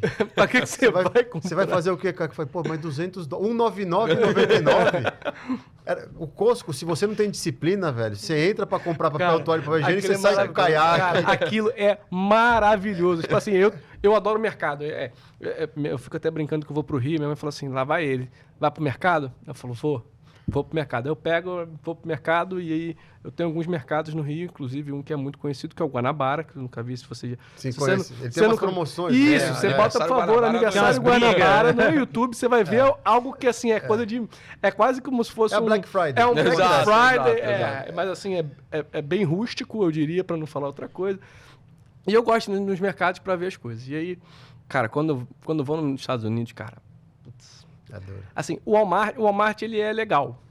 Ele é legal porque... ele é legal porque você vê, eu morei um pouco de tempo lá, você vai pegar o achocolatado ele não tem, 1 litro. Ele tem 4 litros de achocolatado, entendeu? Pô, eu com a maionese, Não, você vai pegar a maionese e 3 litros de maionese. Então, cara, quando você vai no Costco, cara, assim, é outro mundo. É outro mundo. Porque é isso que você falou, o detergente ele não é desse tamanho. Lá o detergente ele já é um galãozinho, assim, ele não é um detergente aqui do Brasil. O de lá, cara, você sai de lá com 6 litros de detergente nas costas. Cara, é muito maneiro e é muito barato. É muito barato. É muito barato. Boa. Essa história é maravilhosa. Costco, porra. E aproveitando, Fábio, pra galera que, assim, quer conhecer um pouco mais do teu trabalho, dado esse cenário econômico, assim, se você puder falar pra gente um pouco, como que você monta a carteira, ou como que você montou sua carteira, dado a taxa de juros que a gente está vendo hoje nos Estados Unidos, da situação que a gente está vendo nos Estados Unidos, e como você montou e como que você gerencia ela pra galera, assim, entender um pouco como que você pensa. A filosofia da sua carteira é bem interessante. E como você está vendo no mercado, acho que isso é um bom ponto. A filosofia da minha carteira eu não recomendo para pessoa física. Perfeito. Eu faço uma gestão mais ativa da minha carteira. Os meus filhos, por outro lado, desde 2016, eu faço para eles uma carteira passiva. E que é o que eu acho que todo mundo que não tem o tempo que eu tenho, ou a vivência que eu tenho, deveria fazer. Não é o buy and hold, porque eu controlo os aportes deles e eu aproveito o que eu conheço para...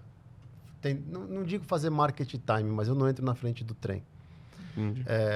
E eu ensino as pessoas a justamente isso. Você montar sua carteira e ser disciplinado nos aportes, principalmente no começo, que a constância e o ritmo é muito mais importante do que o volume, do que o time, que você precisa ver a coisa fluir e levar. O que eu acho do mercado? Eu acho isso que seria mais interessante falar. Eu acho que a gente vai ter um mercado que tem que tomar muito cuidado esse ano. Porque a gente veio de 2023 e eu errei 2023, não tenho vergonha nenhuma de falar, porque você olha uma economia americana subindo juros desse jeito, com uma inflação alta, e você não consegue acreditar que a bolsa vai subir daquele jeito, porque isso vai ter contração de margem, vai ter demissão, vai perder um monte de coisa e não vai lucrar o que fez.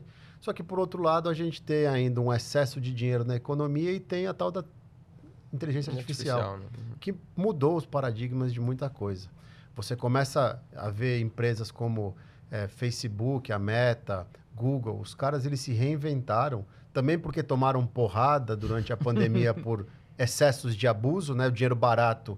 Pô, eu tinha um amigo que trabalhava na Meta em Londres, que o cara tinha motorista e ele não era nem um cargo high. Motorista, podia ir 3 vezes por semana para o escritório, tinha café da manhã, almoço e jantar lá dentro. A gente trouxe um cara que provavelmente você conheceu na época do banco, foi o Portilho. Portilho conhece. Portilho, ele falou, né, quando os juros... Quando os juros tende a zero, o preço do sonho tende ao infinito. Exato. Quem entende é isso. O Portilho, eu conheci ele da época do Opportunity. Eu operava opção para ele, opção flexível. Era legal demais. E aquele tá na cripto, né? Tá. E é isso. Dinheiro de graça, o sonho é infinito. Então, eles se corrigiram muito rápido que tomaram essa porrada e a inteligência artificial trouxe uma forma das empresas conseguirem se adaptar e não sofrerem, mesmo com a inflação alta e com os juros altos. A gente está vendo isso agora, agora nesses resultados do último trimestre, a gente já está vendo demissões, só que a gente tem a perspectiva dos juros cair. E eu acho que a narrativa desse ano vai ser, elas vão conseguir se manter lucrativo, o mercado está precificando o S&P entregando $243 de lucro no ano. Isso seria um crescimento de uns 8% em relação ao ano passado. Eu posso estar enganado na porcentagem, mas $243 por ano. E enquanto a narrativa continua sendo deflacionária, não é deflação que os Estados Unidos estão tendo, e essa é a grande dificuldade da pessoa entender. Quando você tem deflação, você está tendo prints negativos de inflação. Quando você está num ambiente deflacionário, ela só está vindo menor, mas continua o preço subindo. O CPI veio 0,2. é de inflação isso. Ele não veio menos 0,2, entendeu? Então a gente ainda tem uma inflação persistente. Só que o Fed, ele, apesar de ter dado uma latida hoje com o Waller, ele continua mostrando que para ele juros real a 2,5 é o que ele quer. Então se a inflação continuar printando para baixo, 5,5 já tem que morrer. Eu acho que ele começa a cortar, talvez não em março, depois dos últimos números, deve começar a cortar em maio. Essa é a nossa estimativa do banco, é um pouco mais... Só que eu acho que ele está behind the curve para o mercado e é ele que vai ter que fazer o pick-up. Então, ou ele vai começar mais agressivo, ele não vai trazer o mercado para 3 cortes. Ele vai chegar mais próximo do mercado. Eu acho que a gente fecha o ano aí, começa em maio e vai num ritmo. Talvez alguma chance mais pequena de manter-se em março. A gente vai ter mais 2 prints de inflação até lá. E tem que lembrar uma coisa, que é um erro que a turma comete. O CPI é a inflação do nosso bolso. Eu que moro lá sofro CPI. É igual no Brasil. Lá é um pouco mais justo porque o governo te corrige previdências e tudo pelo CPI também. O Fed olha o PCI. O PCI já está abaixo de 3. Aqui é o contrário, né? O governo olha o IPCA e o brasileiro acha que se expondo ao IPCA ele está ficando exposto acima da inflação, mas o que pega no nosso bolso é o GPM. Porque o IPCA não tem o quê? O componente dólar. Então, eu estou otimista. Eu acho que o Fed vai ter que chegar no mercado. Eu não me surpreenderia se até o verão, ou seja, entre junho e julho, esse S&P já estivesse acima dos 5.000, mas eu não vejo muito upside. E aí que entra o perigo. Porque nos rallies, depois de um mercado igual ano passado, todo mundo é gênio. Eu que hoje vivo na rede social, impressionante. Começo de 23 não tinha um influencer mostrando carteira. Começo de 24 agora, todo mundo printando o resultado. O S&P subiu 25, o Nasdaq 44, a Bovespa 20 e pouco, né? Os últimos 2 meses do ano, aquela virada de outubro para novembro foi ali uma mudança de discurso. Exato, Quando o Fed muda o discurso. Foi, e aí até, acho que até, de certa forma, o pessoal esquece um pouco disso, né? Porque aí começa janeiro um pouco mais amarrado, um pouco mais difícil. O pessoal, nossa, mas todo mundo falava de mercado muito positivo em janeiro, em 2024. Calma, tá começando só agora, a gente vem de um 20% de alta, é natural corrigir, é natural ajustar o negócio, né? E até, pô, de certa forma, olhando, você tem a questão também da virada de ano, né? Então, o dos ajustes e tudo mais. Então, cara, olhando assim para o mercado, eu tenho acompanhado muito mais os Estados Unidos, a gente até conversou aqui em off, e aí eu fico vendo agora as estimativas, né? De todo mundo meio que revisando a estimativa para cima de S&P, para 5.150 pontos. O VES fez isso hoje, né? Hoje ou ontem. Então assim, aí tem alguns falando já de, 5.200, tá todo mundo mais ou menos ali. Tem um outro louco que cá entre nós aqui, o cara tá falando aqui de 5.600, 5.700 pontos, mas assim, é aquele cara que... Se ele acertar, ele é o gênio, e se ele errar, paciência, não aconteceu nada. 4,50 do dólar. Exato. E tem uma coisa de força relativa também que foi curiosa a gente acompanhar nesses últimos tempos. É uma questão mais técnica, mas assim, novembro e dezembro, um rally que a gente viu, falando aqui de Brasil, a gente viu um rally na Bolsa. Beleza. Muito small cap que estava bastante amassada, fez um movimento de recuperação que percentualmente é até forte. Mas quando você olha para a questão dos níveis técnicos, não chegou num patamar muito mais alto do que estava alguns poucos meses atrás. E aí só uma coisa. O Ibov lateralizou nessas primeiras 3 semanas do ano. E uma lateralização do Ibov foi suficiente para muito small cap afundar muito. Mas isso é só você ver a performance, por exemplo, eu estava pegando aqui o Russell 2000 contra o Nasdaq. Contra o Nasdaq não tem nem graça. Contra o S&P também não tem muita graça. Mas quando você pega, por exemplo, Dow Jones, também não andou muito, o Industrials não andou muito, porque é uma composição diferente. Então, você pega, por exemplo, a S&P, cara, quem puxou o S&P nos últimos... Só as techs. Só as techs. As 7, né? E é muito louco, porque eu estava fazendo uma comparação, eu estava vendo até uma comparação, e depois eu falei, cara, eu vou fazer esse exercício. Você pega nos últimos 5 anos, os ETFs setoriais do S&P e o S&P, só o tech bate o S&P, e assim, mas bate muito, assim. Muito. Bate muito. Então, eu acho que aqui vai um pouco disso. A gente vai muito na onda lá de fora também, obviamente. Se a gente está falando de queda de juros nos Estados Unidos, e isso naturalmente contrata para todo mundo um otimismo, um cenário melhor para a Bolsa, e obviamente, dado que a gente não tenha nenhuma surpresa. Não estou falando nem fiscal, que também aqui no Brasil tem outro problema. Mas estou falando lá de fora, se a gente não tiver uma desaceleração tão forte da economia de uma forma geral, que é o soft landing, né, que todo mundo está esperando, cara, de certa forma, beleza, é mais ou menos esse caminho que a gente tem que ir. Mas eu brinco muito com o pessoal, que eu falo, cara, se o mercado fosse tão fácil e tão previsível, não tinha mercado, né? Vai lembrar que a gente ainda tem 2 guerras acontecendo nesse momento. A gente tem um cenário... A escalada de tensão a gente tem um cenário ali de difícil ali no estado dos navios norte-americanos passando ali, discutindo isso.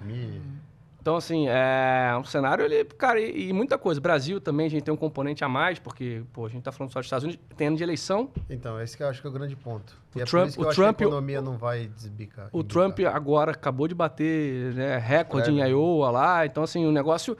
Cara, isso naturalmente, independente de se você ser A ou B, contrata uma volatilidade no negócio. Acho que o mais importante trazer para a galera é que o mercado ele é dinâmico, né? E a própria ideia das correlações que o Fábio trouxe também, elas também são dinâmicas, né?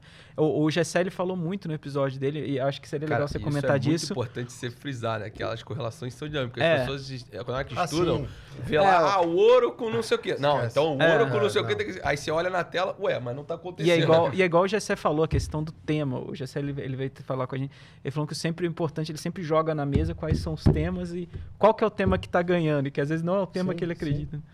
Uma coisa que você pode fazer, que eu uso muito, é o equal weight do S&P. E aí você consegue calibrar e ver o que está acontecendo. Porque, sim, tech é ridículo. É RSP, Se você olhar até novembro, o S&P era 7 contra 493. Porque se você tirava as magníficas e tudo mais, o S&P estava quase que no 0 a 0. Ele estava subindo 4% no ano, eu acho. E muito próximo de 0 antes disso. Então, isso iludiu muita gente. Porque hoje o índice é muito concentrado nelas. Elas estão com quase que 28% de participação. 7 empresas têm quase 28% de participação no índice de 500 empresas. São as maiores empresas dos Estados Unidos. Então, você tem que tomar cuidado. Isso que o Gessé fala, eu concordo muito, eu vejo isso muito com a turma que opera dólar, né, na física, o índice, que fala assim, o DI está fechando, o dólar tem que cair. Não, isso teoricamente sim, mas não é uma regra. Isso é uma correlação básica. Por quê? Porque o gringo ele tem que vender dólar, comprar real para aplicar o pré. Então, você tem um fluxo que vai um forçar o outro. Agora, tem dias que o DI vai fechar, vai cair a taxa e o dólar vai subir. Porque tem 300 e outras mil coisas acontecendo. Sim. Então, não se abrace num negócio desse, porque sabota. E eu já vi vários, que eu fico conversando com vários caras que operam na física, falando, mas o janeiro 25 está caindo, não sei o que, o dólar vai cair. Não vai. Então, olha o fluxo comprador que está isso daqui. Você olha o gráfico, eu aprendi a ver essas coisas, e fala assim, esse dia é respiro raso. Não faz um candle lateral, já faz uma nova máxima. Tem que tomar cuidado. O mercado é maravilhoso e apaixonante para quem gosta, porque ele é dinâmico. A coisa que eu mais gostava no mercado é que todo dia tem uma coisa diferente acontecendo. Toda hora tem uma informação nova. Toda hora tem alguma coisa que você tem que prestar atenção. Você não pode casar com uma tese. E os melhores operadores que eu conheci nesse mercado eram os caras que assumiam o erro rápido e mudavam de direção. Porque os que insistiam e casavam na posição, geralmente eram os que mudavam mais de emprego. Né? Porque a gente sabe que no mercado o trader ele não vai quebrar, ele vai mudar de emprego. Na maioria das vezes. E, já caminhando até pro fim, uma pergunta que eu sempre faço aqui pra galera, né, Fábio, assim, se você puder contar 2 momentos, um momento que foi bem marcante, assim, pro lado positivo e outro que foi negativo, mas que você teve uma lição do mercado, assim, pode ser tanto de operação sua ou algum momento que aconteceu no mercado que você estava vivendo, na época de broker, ou enfim, fique à vontade. Cara, eu acho que o momento positivo que mais me marcou foi minha primeira ida para Nova York em 2006 pela Link, porque a gente estava no auge aqui, Brasil bombando em 2006, e eu chego numa mesa gringa 24 horas por dia e você descobre que a gente é só um grão de areia no negócio, entendeu? E mesmo produtos nossos, como teve dias que a mesa de opção ficava aqui. E eu vejo os caras negociando tipo 2, 3, 4, boleta de $1 bilhão de opção de real, e aqui aquele callzinho de opção minguado que você fala, cara, por que esse mercado não tá lá? Isso marcou minha vida. E também poder falar, né? Querendo ou não, eu trabalhei em Wall Street. A minha mesa não era em Wall Street, era Water Street, mas era do lado de Wall Street. Isso é uma experiência única, né? Ter vivido os 9 anos aqui na BTG. Eu acho que um momento triste que me ensinou muito, eu diria que na minha carreira, Hoje, com a maturidade que eu tenho e com tudo que eu vivi e aprendi, o network que eu tenho, eu acho que eu errei em não ter sido um pouco mais político. E o mercado, por melhor que você seja, porque eu me considero muito bom no que eu faço, tudo que eu fiz, eu deixei um legado em algum lugar, eu me orgulho muito disso. Vocês viram quando eu cheguei aqui, eu não preciso falar muito, mas eu podia ter sido mais político, talvez eu tivesse mais longevidade em algumas histórias que eu gostaria de ter, para até colher os frutos de coisas que eu plantei e não vi crescer ou não pude acompanhar. Então, eu podia ter sido menos cabeça dura, confiar menos no meu taco, garantir que ele é bom, mas saber jogar o jogo. Eu aprendi depois de velho só. Entendi. Porque eu não operava para mim, a gente não pode, vocês sabem disso. Na corretora é mais restrito ainda. Eu tive o prazer e a honra de operar para dinossauros do mercado, o Alfredo, o Maratona, vários gringos que eram muito relevantes. Um dos meus maiores clientes, ele era um cara da Moore Capital, que eu operava com ele através do dealer. O dealer ele dava ordem para o dealer que operava comigo. Hoje ele tem um fundo dele na física de $2 bilhões. Nossa. E eu almocei com ele antes do Natal, quando eu fui para Nova York, que até hoje a gente se fala e eu pego muita informação. O cara é um monstro, um baita de um trader. E isso é só o mercado que faz. Ter uma conversa com o Renato, encontrar o Esteves, entendeu? Essas coisas são impagáveis. Mas eu acho que eu pequei nisso, de ser pouco político.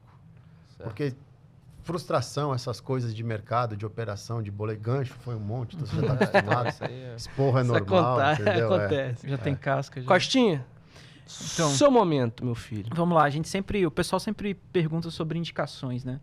E se você pudesse indicar para o pessoal, pode ser de mercado, sem ser de mercado, um livro, uma música e um filme. E se quiser falar mais de um, fica à vontade. Cara, um livro que me marcou muito, e eu recomendo todo mundo a ler, eu tenho até a tatuagem no braço aqui do Memento Mori, que eu fui descobrir o estoicismo em 2016, quando eu estava passando por um momento muito difícil na vida, por tudo que estava acontecendo na vida profissional e morando em Nova York. E eu comecei a fazer uma mentoria com um cara chamado Ryan Holiday, que ele escreve bem. E o primeiro livro dele que eu li, que a gente leu na mentoria, era O Ego é Seu Inimigo. Eu acho que esse livro é essencial para qualquer um, porque são histórias de 2000 anos que mostram que se a gente não controlar nosso ego, a gente não vai a lugar nenhum. E eu só cheguei aqui hoje, construindo tudo que eu consegui construir, principalmente nas redes sociais, porque eu soube domar meu ego. Que a gente sabe que no mercado você tem que ter um egozinho também, né? Mas tem que saber controlar ele. Exato. Então seria esse, o livro O Ego é Seu Inimigo, do Ryan Holiday. Música, você vai me zoar, Costinha, mas eu sou um pouquinho mais velho que você e eu cresci com Guns N' Roses, Metallica e Iron Maiden. Bom, é dos nossos. E a minha música, o que eu escuto até hoje é Guns N' Roses. Eu só consegui ir no show deles depois de velho. Então a música que eu mais gosto de escutar, eu escuto todas deles, mas que eu gosto de escutar sempre que eu preciso estar ligado e plugado é Welcome to the Jungle. A faixa título do Appetite for Destruction. Que eu acho que é o que a gente vive no mercado, né? A gente tá na selva o tempo inteiro. O tempo inteiro. Cara, e um filme, eu não vou falar pode parecer um pouco clichê, mas uma trilogia que eu gosto de assistir muito, e até assisti agora no Ano Novo, quando a gente chegava para descansar da viagem à noite, a trilogia do Batman com Christian Bale. Bom demais. Esse é clássico, né, cara? Christopher Nolan. Eu tava até vendo uma entrevista dele, ele falando que no que ele tem o Coringa, ele se sentiu... como é que ele fala? Acho que foi... Ele se sentiu mal, esqueci a palavra que ele usou, mas porque o Heath Grant lá... É o Heath Ledger. O Heath Ledger foi melhor do que ele no filme onde ele era para ser o principal. E aí ele fala, cara, eu me decepcionei, foi isso que ele falou. Eu me decepcionei com a minha atuação. Mas, cara, é animal, assim. Eu sou muito fã de... Assim, eu sou meio... um pouquinho diferente de todo mundo. Eu gosto de assistir muito desenho. E Marvel sempre foi algo que... Aliás, uma curiosidade. Porque quando eu falei que eu ia te entrevistar, a Nath, minha namorada, ela sempre assistia muito a BMC, com você e o Cabral. E ela não te conhecia, mas ela fala assim, nossa, amor, assisti um rapaz... que ele parece que é meio nerd, igual você, que ele tem uns bonequinhos atrás. Como que surgiu esses bonequinhos? Cara, os Estados Unidos é um país esquisito para algumas coisas, né? Meus filhos, óbvio, chegaram lá com 2 e 4 anos, ganharam um monte de bonequinho, eles tinham todos os Marvels, 3, 4 Batman, Superman, DC e Marvel tinha de monte. E eles vão crescendo, vão perdendo interesse, a gente foi doar. Você vai lá fazer doação, e lá em Greenwich a doação, você vai no lixão, tem um lugar de doação. Em vez de jogar no lixo, você doa. E eu cheguei lá com um lote de brinquedo para doar, não sei o quê, falei, os bonecos não. E os bonecos estão inteiros. Falei, por que os bonecos estão? Não, porque a gente não pode pegar, e começou a explicar por que o FDA, ou sei lá quem, não aprova, porque pode dar problema. Eu falei, você tá de brincadeira, cara. No Brasil, você doa carrinho sem rodinha, que faz uma criança feliz, aqui eu não posso doar um Batman, Não pode. Eu falei, beleza. E guardei em casa. Quando a gente mudou para Miami, eles vieram na caixa porque a gente não tinha dado, veio na mudança, né? A gente fechou um caminhão de mudança. Aí chegou aqui em Miami, tava lá em casa, eu comecei a fazer live e tudo mais, e eu não tinha um fundo, né? Não tinha um background, era uma estante. Aí você botou os bonequinhos. Aí eu comecei a falar, cara, tá ficando bom esse negócio, tem que dar uma melhorada. Eu falei, quer saber? Pus uma estante lá e pus os bichinhos em cima. Aí o pessoal, quando eu tava na Qantas, o pessoal falava assim, você tá protegido aí, né, velho? Você não vai fazer merda, todo mundo é atrás. Aí ficaram lá até hoje. Eu gosto de comprar aqueles Funkos, sabe? Eu tenho um monte também. Cara, eu gosto deles mais do que dos Marge. Aquilo é maravilhoso, cara. Eu falo assim, Nath, será que aquilo cabe na mala? Também. Não, eu comprei 6 na última vez que eu fui. Aí ela falou assim, aí eu falei assim, só que eu gosto dos Funkos, eu tenho muito Funko, eu gosto muito de Star Wars. Então, eu tenho muito Funko de Star Wars. Aí eu falei assim, Nath, eu preciso completar os Star Wars. Assim, eu não preciso ter todos os Funkos de Star Wars, mas eu preciso ter um de cada personagem. Aí ela falou assim, pô, Lucas, não vai caber na mala. Eu falei, e se eu tirar da caixa? Ela, se eu tirar da caixa, você não vai gostar, porque você... Aí eu comecei a ponderar, porque eu fui pra lá e tava tendo o Prime Day da Amazon. E, pô, nesse negócio é como se fosse uma Black Friday da Amazon. Só que o negócio é muito barato. E aí tinha as promoções. Pô, o Funko tava custando $5, $4. Você vai comprar um Funko, dependendo do Funko, ele não é tão barato assim, ele custa $30. Se for ralo, até mais. E aí, eu também não tenho tanto dinheiro pra comprar esses Funko de... Não, e você vai na GameStop, pô, é animal. Eu fico maluco nessas lojas, cara. Ali é... Mas sabe qual que é o segredo? Tem uns que eu quero, eu deixo no carrinho da Amazon, ele vai te atualizando o preço. Né? Aí quando entra lá, tu vejo, passou de 10 de desconto e 15, eu falo, opa, o mercado tá de baixo. Mas isso é muito legal. O Funko é um negócio que eu sempre achei meio boba, e depois quando eu comprei o primeiro, eu falei, cara, eu quebrei. Aí agora eu tenho um monte já. Você quer ver uma coisa interessante sobre essa história dos bonequinhos? Eu tô com uma turma que está me ajudando a gerenciar a rede social e tudo mais, que você começa a chegar, você não tem tempo. Caixinha de pergunta dele bomba. E aí uma coisa que eu falei para eles, eu falei assim, eu tava pensando em refazer o meu cenário, né? Porque, eu tô falando com investidor, pessoa física que vai querer investir em dólar. O cara, não, tem que deixar os bonecos aí. Aí eu fiquei pensando, será que ele é nerd assim também? Ele falou, cara, quebra um pouco a objeção do negócio. Falei, tá funcionando, deixa aí também. Mas eu não compro, eu só tenho os que eu herdei e tenho alguns Funkos que eu comprei por... O Funko eu gosto.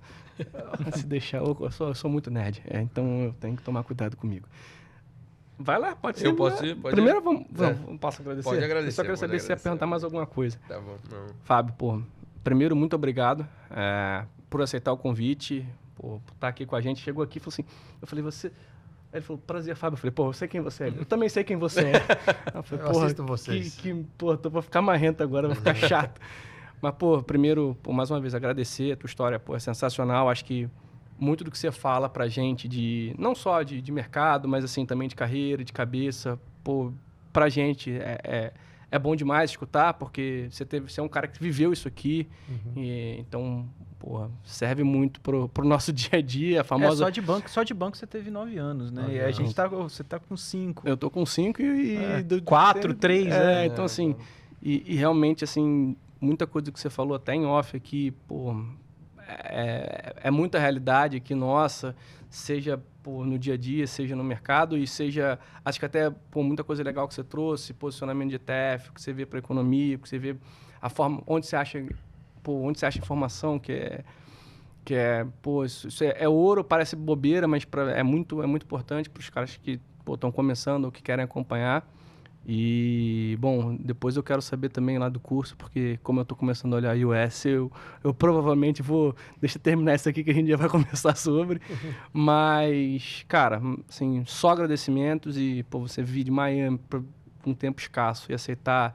Estamos, cara, 10 horas da noite agora já. 9h51 para terminar de gravar. Pós uma intoxicação alimentar. Pós-intoxicação alimentar, cara. Muito obrigado mesmo, assim, de coração. Não, cara, eu que agradeço o convite. Eu troco ideia com o Luquinhas direto, eu acompanho vocês. nas redes sociais, no programa de vocês. Eu vejo de vez em quando os vídeos de vocês. E foi aquilo que eu falei pro Luquinhas, cara. Tá nesse prédio, tá aqui nesse escritório, para mim é muito especial. Foi uma casa que eu fui muito feliz, que proporcionou a minha vida onde eu tô hoje, em Miami, nos Estados Unidos, que era um sonho meu. Minha avó é americana, eu sempre quis levar minha família de volta, e hoje eu, minha esposa e meus filhos somos americanos. Se não fosse o BTG, talvez não tivesse acontecido.